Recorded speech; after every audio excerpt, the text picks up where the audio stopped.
Hello សួស្តីអ្នកនរគ្នាបាទយើងត្រឡប់ជួបគ្នាម្ដងទៀតជាមួយនៅរឿងព្រេងនិទានទេវតាឈិនម៉ូនៅភាគទី5បន្តទៀតដោយចូលមកដល់ពេលនេះដែរជាឃើញថានៅឯរូនបុរាណមួយនៅឯទឹកដីបោះបង់ចោលនោះត្រូវបានគ្រុំដប់ដោយធម្មពលងងឹតតែនៅក្នុងច្រកនៅឯរូនបុរាណនោះក៏បានលេចចេញនៅពន្លឺពណ៌មាសមួយកំពុងតែបញ្ចេញនៅរស្មីឈិនម៉ូរត់បណ្ដាក៏គាត់គិតនឹងចិត្តទៀតថាកន្លែងនេះគឺដូចទៅនឹងរូបសំណាកដែលការពារនៅក្នុងភូមិកាន់ឡើងរបស់គាត់អញ្ចឹងជាកន្លែងដែលសុវត្ថិភាពដែលអាចលាក់ខ្លួនពីភពងងឹតនោះបានខណៈពេលដែលមនុស្សមកពីបាក់តលេលីនឹងគិតថាឈិនម៉ូកំពុងតែឆ្ពោះទៅកាន់រូនបារ៉ានោះហើយពួកគេក៏បញ្ញាប់រត់កាន់ទៅលើព្រោះថានៅខាងក្រៅពួកគេគឺជាផ្សែងងងឹតតែហ៊ានធ្លាក់ចូលទៅក្នុងភពងងឹតនោះហើយពួកគេមិនមានជីវិតចាក់ចេញមកបាននោះទេឈិនម៉ូមានអារម្មណ៍ថាអាផ្សែងខ្មៅនោះគឺវាមកលឿនខ្លាំងមែនទែនគាត់បញ្ញាប់ហក់ឡើងលើខ្នងនៃសត្វចម្លែកទាំងអស់នោះបន្ទាប់មកក៏បានតោងលើរាងកាយនៃបក្សីដ៏ធំមួយទីបំផុតពួកគេក៏បានចូលទៅខាងក្នុងនោះអស់ហើយតែចំពោះសត្វចម្លែកមួយចំនួនដែលចូលមិនផុតរួមជាមួយនឹងសមាជិកនៃបាក់តលេលីក៏ត្រូវបាត់បង់ជីវិតក្រោមផ្សែងខ្មៅនោះដែរមានអារម្មណ៍ថាសាហាវខ្លាំងមែនទែនខណៈពេលដែលអាប៉ែគូនឹងក៏បានទាញនៅដៃសិស្សប្អូនរបស់វាមកតែឃើញថាមានតែដៃនៅខាងមុខតែមានសាច់តែផ្នែកផ្សេងនៃរាងកាយគឺនៅសល់តែឆ្អឹងតែប៉ុណ្ណោះដែលធ្វើឲ្យម្នាក់ៗដែលឃើញហើយគឺភ្ញាក់ផ្អើលខ្លាំងមែនទែនម្នាក់ស្រីនោះក៏បានស្រែកអមមួយទំហឹងព្រោះថាវាខូខើខ្លាំងណាស់មនុស្សធ្លាប់តែសម្លាប់គេប្រើដាវនៅពេលដែលឃើញគ្នាឯងងាប់បែបនេះបែរជាផិតភ័យទៅវិញខ្ញុំអត់យល់អាប៉ែគូនឹងក៏បានចូលមកអោបហើយលួងលោមនាងកុំភ័យខ្លាចអីវាបែរជាទម្លាក់កំហុសឲ្យឈិនម៉ូថាសិស្សប្អូនរបស់វានេះគឺស្លាប់ដោយសារតែដេញណាកូនបិសាចតូចពួកវាក៏ដឹងថាឈិនម៉ូនឹងបានបោកបញ្ឆោតពួកគេនឹងមកទីនេះដើម្បីសម្លាប់ខ្លួនឈិនម៉ូក៏បានហក់ចុះទៅខាងក្រោមក៏បានចង្អុលទៅកាន់វាវិញទៀតថាគឺពួកឯនេះទេដែលបានដេញសម្លាប់យើងដោយមិនមានមូលហេតុនោះរហូតដល់ភពងងឹតនោះក៏បានដេញតាមមកក្រោយស្លាប់ខ្លួនឯងបែរជាបន្ទោសយើងទៅវិញសិស្សប្អូនរបស់វាម្នាក់ដែលនៅសេសសល់នឹងក៏ប្រាប់ទៀតថាបងប្រុសគូសម្លាប់វាចោលសងសឹកឲ្យសិស្សប្អូនរបស់យើងតែម្ដងទៅវាត្រៀមដកដាវហើយនឹងក៏អាប៉ែគូនឹងក៏បានចាប់ដាវជាប់ក៏លេចទៅកាន់ឈិនម៉ូឃើញថាឈិនម៉ូគឺគាត់អាចទំនាក់ទំនងជាមួយនឹងសត្វព្រលឹងដែលនៅទីនោះបានអញ្ចឹងគាត់មានគ្នាច្រើនណាស់បាទតែហ៊ានប៉ះគាត់ដឹងតែខ្ចប់ហើយអាបាក់សីហ្នឹងក៏បានបញ្ចេញសម្រាប់គម្រាមពួយតែហ៊ានប៉ះឈិនម៉ូដឹងតែខ្ចប់ឲ្យពួកឯងណាមួយក៏វាមិនចង់ធ្វើជាសត្រូវនៃសត្វចម្លែកទាំងអស់នោះដើមឡើយសត្វចម្លែកទាំងអស់នោះគឺជាសត្រូវនឹងគ្នាក៏ប៉ុន្តែពេលនេះបែរជាអាចរស់នៅជាមួយគ្នាដោយសន្តិភាពទៅវិញពិតជាគួរចាប់អារម្មណ៍ខ្លាំងមែនទែនអញ្ចឹងកន្លែងនេះគឺហាមមិនឲ្យវាយគ្នានោះទេមានតែរងចាំរហូតដល់ព្រះអាទិត្យរះវានឹងចាត់ការឈិនម៉ូនៅតាមក្រោយវាក៏យល់ព្រមសត្វទាំងអស់នោះក៏បានត្រឡប់ទៅកាន់កន្លែងរៀងៗខ្លួនវិញវាចេះដូចជាមនុស្សអញ្ចឹងចេះសហការគ្នាហើយជួយឈិនម៉ូថែមទៀតឈិនម៉ូក៏មិននឹកស្មានថានៅឯទឹកដីនេះសត្វទាំងអស់នោះគឺស្រឡាញ់គ្នាបែបនេះបាទអាចរស់នៅជាមួយនឹងគ្នាបានដូចជាគ្រួសារតែមួយអញ្ចឹងហើយរូនបារ៉ានេះដែរគឺជាកន្លែងនៃចម្រងដែលការពារពួកគេពីភពងងឹតអញ្ចឹងសម្ដីរបស់លោកតាលោកយាយរបស់គាត់ដែលបានបង្រៀននេះកន្លែងនេះគឺពិតជាដោយអ្វីដែលពួកគេបានលើកឡើងពិតមែនហើយសត្វចម្លែកទាំងអស់នោះគឺមានភាពឆ្លាតវៃដូចជាមនុស្សអញ្ចឹងអាក្តានឈាមខ្លាំងគឺស្នែងរបស់វាមើលទៅមានរាងដូចជាបាតដៃហើយនៅទីនេះគឺមានច្បាប់របស់គេហាមមិនឲ្យវាយគ្នានោះទេឈិនម៉ូក៏បានមើលមុខពួកវាមិនតិចតែកាលនៃពួកវាដូចជាចង់ស៊ីសាច់ហត់ឈាមឈិនម៉ូទាំងរស់អញ្ចឹងឈិនម៉ូមានអារម្មណ៍ថាសត្វចម្លែកគឺល្អជាងពួកអានេះទៅទៀតលោកតាខ្វិននឹងក៏បានរកឈិនម៉ូពីពេញភូមិតែរកយ៉ាងណាក៏មិនឃើញទៅសោះលោកយាយស៊ីគាត់នៅមិនសុខនោះទេលោកតាខ្វិនគាត់ថាគាត់រកមិនឃើញនោះឡើយលោកយាយស៊ីទ្រាំមិនបាននោះគាត់ថាគាត់នឹងលើកនៅឯរូបសំណាកនេះចេញទៅខាងក្រៅដើម្បីរកឈិនម៉ូព្រោះថារូបសំណាកនេះគឺអាចការពារពីភូមិងងឹតបានតែលោកតាប្រាប់ថាទោះបីជាទៅពេលនេះក៏មិនអាចជួយអ្វីគាត់បានដែរព្រោះថាវាយប់ទៅហើយអញ្ចឹងពួកគេបានបង្រៀននៅឈិនម៉ូអស់ហើយពីអ្វីដែលពួកគេមានពិសេសគឺចំណេះដឹងនៃការរស់នៅទីនេះមិនមែនសំដៅទៅលើវិជាកុននោះទេអញ្ចឹងបើគាត់រៀនចេះហើយក៏ប្រកាសជាអាចសង្គ្រោះខ្លួនឯងនៅក្នុងទឹកដីដែលស្រយាលនេះបានហើយលោកយាយស៊ីគ្រាន់តែសង្ឃឹមថាឈិនម៉ូរបស់ខ្លួនគឺជាមនុស្សឆ្លាតទៅចោះមើលទៅពួកគេដូចជាអត់ដេកអត់ពួននោះទេបាទឈិនម៉ូដូចជារវល់នឹងគេនឹងឯងដែរគាត់ក៏បានបញ្ចេញនៅរបស់មួយទុកធ្វើជាអាវុធការពារខ្លួនបាទគឺជាក្របជាពីមហើយគាត់ក៏បានកលេចទៅកាន់ពួកទាំង3ក្បាលនោះកំពុងតែដើរចុះឡើងដូចជាកំពុងតែស្វែងរកអីមួយហើយជាបែកនោះក៏បានឃើញនៅផ្ទាំងសាលាមួយក៏បានហៅសិស្សច្បងគូលរបស់ខ្លួននឹងឲ្យមកមើលពួកគេក៏ដឹងទៀតថានេះគឺជាអក្សរដែលបន្សល់ពីទេវតាបរិសុទ្ធនៅឯដែនដីទេវតាទេតើអញ្ចឹងពួកគេគិតថានេះគឺជាវត្ថុបុរាណដែលបន្សល់ពីទឹកដីទេវតាឈិនម៉ូក៏ចាប់ផ្ដើមកើតកន្លែងនេះគឺកសាងដោយអាទិទេពអញ្ចឹងវាបានកសាងមុនពេលដែលភពងងឹតនោះបានមកដល់ទៅទៀតតែគ្រប់យ៉ាងក៏ត្រូវបានបំផ្លិចបំផ្លាញបែបនេះទៅវិញคล้ายទៅជាវត្ថុបុរាណតែគាត់ឆ្ងល់ថាហេតុអីក៏ទីនេះអាចរីរាំងជាមួយនឹងធម្មពលងងឹតបានអបិគូនឹងក៏ខ្សឹបគ្នាវាទៀតថាលោកគ្រូរបស់ខ្លួននឹងគឺបានប្រាប់ខ្លួនថាគាត់កំពុងតែស្វែងរកនៅក កំណប់ទ្រាំសង្ស័យថាវាលាក់នៅទីនេះនឹងឯងអញ្ចឹងឲ្យពួកវាទាំងពីរនឹងស្វែងរកនៅទីនេះឲ្យស្ងាត់តែឈិនម៉ូនៅតែស្ដាប់ឮក៏បានឃើញពួកវានឹងហក់ទៅមកខាងឈិនម៉ូគិតថាមិនស្រួលទេបើសិនជាពួកវារោនៅកំណប់នោះឃើញគាត់ប្រកាសជាជួបបញ្ហាធំចំបែកស្រីនោះក៏ប្រកែកខាងស្រ័យខ្លាំងមែនទែនឲ្យតែឃើញអីគឺស្រ័យចូលតែម្ដងបើថាជាខ្មោចទៅមិនថានោះទេគ្រាន់តែឃើញនៅច្រកទ្វារមួយដ៏ធំគឺនាងក៏បានស្រែកយ៉ាងលឺមើលទៅដូចជាប្រាសាទបុរាណអញ្ចឹងហើយពួកគេក៏បានចុះទៅក្រោមទីនោះគឺពោពេញទៅដោយក្រុងឆ្អឹងជាច្រើនដែលបានបាត់បង់ជីវិតរឿងនេះដែរខ្ញុំមើលយូរគឺខ្ញុំពេញចិត្តស្ដោកតែម្ដងគឺសាច់រឿងគឺលក្ខណៈថារស់រវើកដោយមនុស្សតែម្ដងហើយការ design រូបភាពគឺញាក់សាច់បានវាច្បាស់ដូចជារឿង Soulland អញ្ចឹងគ្រាន់តែថារឿង Soulland ខ្ញុំមិនដឹងថាអីបានជាធ្លាក់ red ទេបានអាចជាសាច់រឿង Soulland វគ្គ 2មិនសូវជាល្អមកជាមួយនឹង Soulland វគ្គ 1តែបើថារូបភាពនៃការ design គឺច្បាស់ដូចជារឿងព្រេងទានទេវតាបារាណខ្ញុំគិតថាប្រហែលជាក្រុមហ៊ុនតែមួយឬក៏មានក្រុមហ៊ុន design ខ្លះគឺជាជួលទីក្រុមហ៊ុនដូចគ្នាបានសូម្បីតែការបញ្ចូលសម្លេងក៏ដូចជាមួយនឹងរឿង Soulland ដែរសម្លេងតួអង្គដូចគ្នាបែបបានមានអារម្មណ៍ថាក្រុងឆ្អឹងទាំងអស់នោះដូចជាកម្រើខ្លួនក៏ប៉ុន្តែការស្លាប់ពួកគេដូចជាចម្លែកហេតុអីក៏អង្គុយតាំងសមាធិទៅវិញភ្នែកដូចជាពោពេញទៅដោយពន្លឺម្យ៉ាងឈិនម៉ូក៏ចាប់ផ្ដើមគិតថាណាជាអ្នកសម្លាប់ពួកគេទៅអាប៉ែនោះវិដាក់មួយជើងទៅហើយបាទលេងមកពីមុខហ្មងបាទណា20បាទនៅខាងមុខគឺមាននៅរូបក្រុងឆ្អឹង3នាក់ដែលឈរនៅទីនោះពួកគេក៏បានឃើញនៅអាវុធទិព្វកំណប់ទ្រាំនៅក្នុងដៃពួកគេថែមទៀតផងនោះគឺជាគុជអាទីទេពរបស់នេះគឺមានតម្លៃខ្លាំងណាស់បើសិនជាប្រើប្រាស់នៅកំណប់នៃបនិតលេលីរបស់ពួកគេទាំងអស់មកដោះដូរជាមួយរបស់នេះក៏មិនស្មើផងអាប៉ែនោះគិតថាបើសិនជាពួកយើងទទួលបាននៅគុជទេពនេះពួកគេប្រកាសជាអាចបង្កើតបកថ្មីមួយដោយខ្លួនឯងបានហើយក៏ទទួលបាននៅតំណែងមួយនៅក្នុងរាជវាំងជាងកាងថែមទៀតហើយទីប្រឹក្សារបស់អធិរាជហើយនឹងស្ដេចប្រកាសជាផ្ដល់តំណែងជាមន្ត្រីជាន់ខ្ពស់ឲ្យពួកគេមិនខាននោះឡើយពួកវាគិតថាទេវតាឈរនៅខាងខ្លួនហើយតើជួយវាបាទមានគំនិតអាក្រក់បែរជាចាត់ទុកថាទេវតាកំពុងតែជួយខ្លួនទៅវិញអញ្ចឹងទៅអបិគូនឹងក៏បានបញ្ជាសិស្សប្អូនរបស់ខ្លួននឹងឲ្យទៅយកនៅគុជទេពនៅខាងមុខនោះឈិនម៉ូត្រៀមជាពីមរួចជាស្រេចតែហ៊ានយកអញបាញ់ហ្មងមើលទៅវាដូចជាមានការផាត់ភ័យមិនហ៊ានលូកដៃយកវឹបនោះទ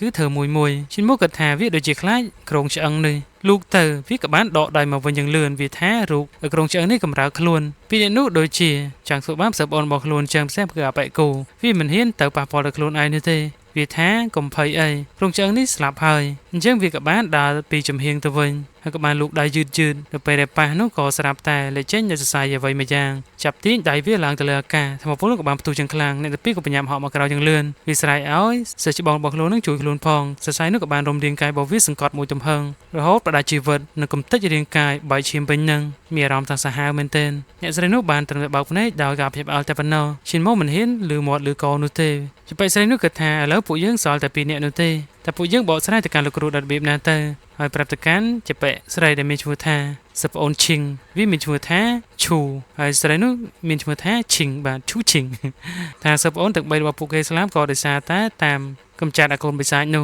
ះទម្លាក់កំហុសឲ្យឈិនម៉ូទៀតឈិនម៉ូគិតថាលបលន់ទៅខ្លួនឯងបានជាចោតប្រកាន់គាត់ទៅវិញឈិនម៉ូគាត់ថាបើសិនជាគាត់មិនអាចបំបែកនៅរនាំងអំពីចុងព្រលឹងនៅក្នុងសមត្ថនៃគូក្បាលរបស់គាត់នោះទេគាត់មិនអាចយកឈ្នះពីក្បាលនេះបានឡើយហើយបើសិនជាគាត់អាចបំបែកនៅរនាំងនៃអំពីចុងព្រលឹងនេះបាននឹងធ្វើឲ្យធម្មពលសំខាន់របស់គាត់នឹងទទួលបាននៅធាតុនៃការវាយប្រហារបន្ថែមទៀតកម្លាំងរបស់គាត់នឹងកើនឡើងហើយគាត់អាចទប់ទល់ជាមួយពួកវាបានហើយសុភីជាងខ្លាំងក៏បានផ្ទុះបំផាំងរាងកាយពួកគេហ្វូងសត្វទាំងអស់នោះក៏បានផ្អើលឈូឆរដូចជាដឹងអ្វីមួយយ៉ាងកំពុងតែមកដល់នៅផ្នែកខាងក្រៅនៅឯរូនបារាណនោះវិញនៅឯទឹកជ្រោះទន្លេយ៉ងបាទក៏បានឃើញនៅផ្សែងខ្មៅគ្រុនដប់ជុំវិញទីនោះផ្សែងខ្មៅយ៉ាងក៏ចាប់ផ្ដើមរីកបាតពេញទីនោះពិសេសគឺតំបន់រូនបារាណនេះក៏បានលេចចេញនៅរូបស្រមោលដ៏ធំនៃបិសាចតែគួរខ្លាចមួយផុសចេញពីភពងងឹតវាក៏បានលូកដៃចូលទៅក្នុងច្រកទ្វារនៃរូនបារាណនោះពីក្បាលនោះផាត់ភ័យខ្លាំងណាស់ហើយច្រកទ្វារនោះក៏បានបំផ្លាញចោលដោយភ្លាមតែម្ដងឈិនម៉ូក៏មានការផាត់ភ័យផងដែរពួកគេបញ្ញាប្រត់កិច្ចពីទីនោះពួកវាដឹងថានេះគឺជាបិសាចមកពីទឹកដីបិសាចទេតើដែលបានឈ្លានពានទីនេះឈិនម៉ូរត់មិនទាន់គេត្រូវវាចាប់ទាញទៅខាងក្រោយឈិនម៉ូដឹងថាបិសាចកំពុងតែមករកខ្លួនហើ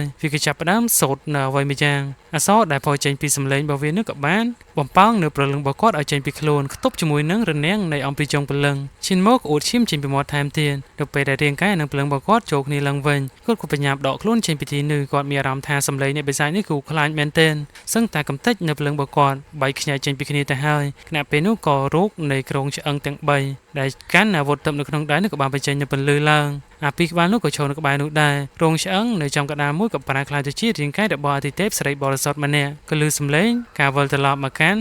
់ទឹកដីកំណើតរបស់ខ្លួនវិញតែពួកគេដូចជាមិនបានចាប់អារម្មណ៍ជាមួយនឹងមនុស្សដែលនៅទីនេះនោះទេថាពលបននេះក៏បានក្រុងដប់ជុំវិញទីនោះដែលធ្វើឲ្យក្រុងឆ្អឹងនៃអាទិទេពបរិសុទ្ធផ្សេងទៀតនេះក៏បានងើបឡើងមកឈិនមកក៏បានរត់ឆ្លងកាត់ទីនេះដែរគាត់ឆ្ងល់ខ្លាំងមែនទែនហេតុអីក៏ក្រុងឆ្អឹងទាំងអស់នោះបែរជាមានជីវិតពួកគេគឺជាអាទិទេពបរិសុទ្ធផ្សេងខ្មៅក៏បានយីខណៈពេលដែរលោកអវតារយ៉ាងធំរបស់អបិសាយនោះក៏បានបញ្ចេញនូវសម្រែកដើម្បីវិវហាមកលើអាទិទេពបរិសុទ្ធទាំងអស់នោះហើយពីក្បាលនោះក៏ចាប់ផ្ដើមអោនក្បាលគោរពតែម្នាក់ស្រីឈៀងនោះគិតថាគ្រូរបស់ខ្លួនបានប្រាប់ថាអាទិទេពបរិសុទ្ធទាំងអស់នោះគឺជាអ្នកបោះបង់ចោលនៅទឹកដីមួយនេះចាហេតុអីបានជានាងមកការពារនៅទីនេះវិញអញ្ចឹងសើច្បងរបស់វានឹងក៏បានទាញឲ្យនាងបញ្ញាអោនក្បាលគោរពឲ្យលឿនទៅកុំខ្វល់ច្រើនពេកដោយតាមពិតទៅពួកគេគឺជាអាទិទេពដែលបានស្លាប់រួចទៅហើយហើយនេះគ្រាន់តែជាបំណែកនៃព្រលឹងឬក៏ស្មារតីព្រលឹងដែលនៅសេសសល់ដែលចាំការពារនៅទីនេះប្រឆាំងជាមួយនឹងបុគ្គលបិសាចទាំងអស់ហើយធោទេពនោះក៏បានចាក់នៅទឹកម្យ៉ាងគឺធ្វើឲ្យផ្កាជោគច្រើនផុសចេញមកពួកគេក៏បានរួមកម្លាំងគ្នា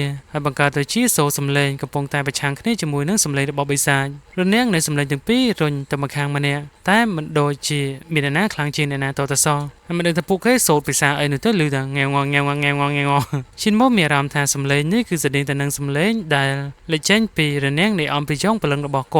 ាត់សង្ស័យថារនាំងនៃអំពីចុងព្រលឹងរបស់គាត់ត្រូវបានខំខាំងដោយសំឡេងអាទិទេពក៏ប៉ុន្តែនៅពេលដែលសំឡេងរបស់បិសាចប៉ះជាមួយខ្លួនប្រាណរបស់គាត់បំប៉ោងខ្លួនប្រាណរបស់គាត់បុកជាមួយនឹងរនាំងនៃអំពីចុងព្រលឹងនោះបែរជាធ្វើឲ្យរនាំងនោះប្រេះឡើងគាត់ក៏គិតទៀតថាតើគាត់អាចរៀននៅវិជ្ជាកូនបិសាចបានដែរឬក៏អត់ដើម្បីបំបែកនៅរនាំងនៃអំពីចុងព្រលឹងរបស់ខ្លួនឯងហើយមុនពេលដែលព្រះអាទិត្យរះឡើងនោះគឺគាត់ត្រូវតែយកឈ្នះពីអ្នកនេះឲ្យបានអញ្ចឹងគាត់ទៅដាស់ឡើងនៅរាងកាយអំណាចរបស់គាត់ក៏បានអង្គុយនៅចន្លោះនៃសម្លេងទាំងពីរប៉ះគ្នាអ្នកនេះអាចមើលតាមរយៈអក្សរខ្មៅឯណាសនោះបានតែកំពុងតែបុកគ្នាទៅវិញទៅមកឈិនមកក៏ចាប់ផ្ដើមសូត្រទៅតាមសំឡេងរបស់បិសាចនោះមិនដឹងថាភាសាអីនោះទេបន្ទាប់ពីឈិនមកបានសូត្រអស់មួយសន្ទុះឃើញថាធម្មពលរបស់បិសាចនឹងក៏ចាប់ផ្ដើមស្រូបចូលទៅក្នុងថ្ងាសរបស់គាត់គឺសមត្ថនៃខួរក្បាលនឹងឯងគាត់នឹងប្រើប្រាស់នៃសំឡេងនេះដើម្បីបំបែកនៅរនាំងនៃអំពីចុងព្រលឹងរបស់គាត់ក៏គិតទៀតថាតើគាត់គឺជាបិសាចតូចពិតមែនដែរឬទេតែលោកតាមេភូមិធ្លាប់ប្រាប់គាត់ថាគាត់គឺជារាងកាយអំណាចដាច់ខាតគាត់មិនមែនជាបិសាចនោះទេបន្ទាប់ពីហាត់នៅវិជ្ជាកូននេះហើយគាត់ក៏បានលើកកណ្ដាប់ដៃវាយចេញទៅបំបែកនៅរនាំងនៃអំពីចុងព្រលឹងធំពុលផ្ទុះឡើងសម្បើមតែនៅតែមិនអាចបំបែកបានរាងកាយរបស់គាត់ក៏បានបំផង់មកក្រោយវិញគាត់គិតថាមិនទាន់គ្រប់គ្រាន់នោះទេគាត់ក៏ចាប់ផ្ដើមសូត្របន្ថែមទៀតសូរសំឡេងនៃអាទិទេពបរិសុទ្ធរួមជាមួយនឹងបិសាចកំពុងតែប៉ះគ្នាតែធ្វើឲ្យឈិនមកមានអារម្មណ៍ថាសំឡេងនៃអាទិទេពនិងបិសាចកំពុងតែវាប្រហារមកលើព្រលឹងរបស់គាត់សឹងតែប្រេះចេញពីគ្នាទៅហើយពីពិតជាខ្លាំងរាងកាយរបស់គាត់ក៏បានអណ្ដែតឡើងលើអាកាសពីក្បាលនោះក៏បានគិតទៀតថាវាកំពុងតែហ្វឹកហាត់នៃវិជ្ជាគុណដើម្បីបំបែកនៅរនាំងអំពីចុងព្រលឹងទេតើអញ្ចឹងមិនអាចឲ្យវាបំបែកបានទាន់ពេលនោះទេចំពេលនោះឮសម្ដីរបស់ប៉ែគូនឹងគិតថាក្រែងវាជាមនុស្សធម្មតាមែនទេបើជាមនុស្សធម្មតាហេតុអីក៏អាចរៀងជាមួយនឹងសម្លេងអាទិទេពនិងបិសាចទាំងពីរបែបនេះបានវាក៏មានអារម្មណ៍ថារាងកាយរបស់អលអិតនេះចម្លែកដែរឈិមមកក៏ចាប់ផ្ដើមសូត្រកាន់តែញាប់ទៅតាមសម្លេងរបស់បិសាចគុកសាលបងលើកកណ្ដាប់ដៃវាយចេញទៅម្ដងទៀត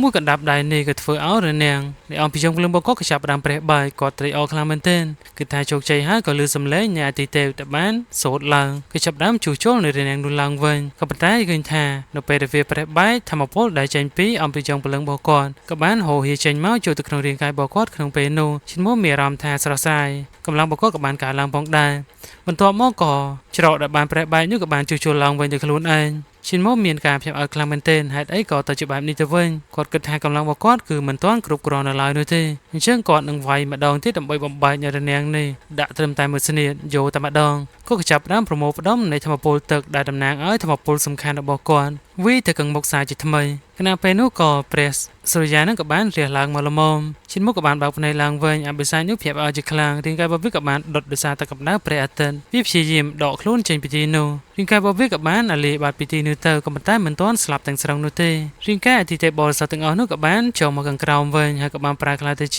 ាក្រុងឆ្អឹងដដែលពួកគេដូចជាមិនបានចាប់អារម្មណ៍ជាមួយនឹងមនុស្សដែលនៅទីនេះតទៅសោះឈិនមកក៏សួរទៀតថាហេតុអីក៏អាទិទេពបរិសុទ្ធទាំងអស់នោះត្រូវបានស្លាប់ហេតុអីក៏នៅសុកបែរជាមានជីវិតឡើងវិញក៏បានអរគុណទៅដល់អាទិទេពទាំងអស់ដែលបានការពារនៅទឹកដីដាច់ស្រយាលមួយនេះជារៀងរាល់រាត្រីបានអញ្ចឹងមិនមែនតែមួយរាត្រីនោះទេសឹងតែរាល់ជប់ទៅហើយសត្វចម្លែកទាំងអស់នោះក៏បានត្រឡប់ទៅកាន់ភូមិឋានរបស់ខ្លួនវិញ ដើម្បីរកអាហារបន្តទៀតអាពេលនេះនោះក៏បានងាកទៅរកឈិនម៉ូដើម្បីសម្លេះចោលព្រោះថាព្រះអាទិត្យរះហើយវានឹងបញ្ចប់ជីវិតរបស់ឈិនម៉ូនៅពេលនេះឈិនម៉ូក៏បានងាកទៅក្រៅបន្តិចតែរឿងបញ្ចឹងក៏ស្រ័យតែប៉ុណ្្នេះតែការសម្ដែងរបស់ខ្ញុំអ្នកនរនេះអាចស្ដាប់យល់ដែរឬក៏អត់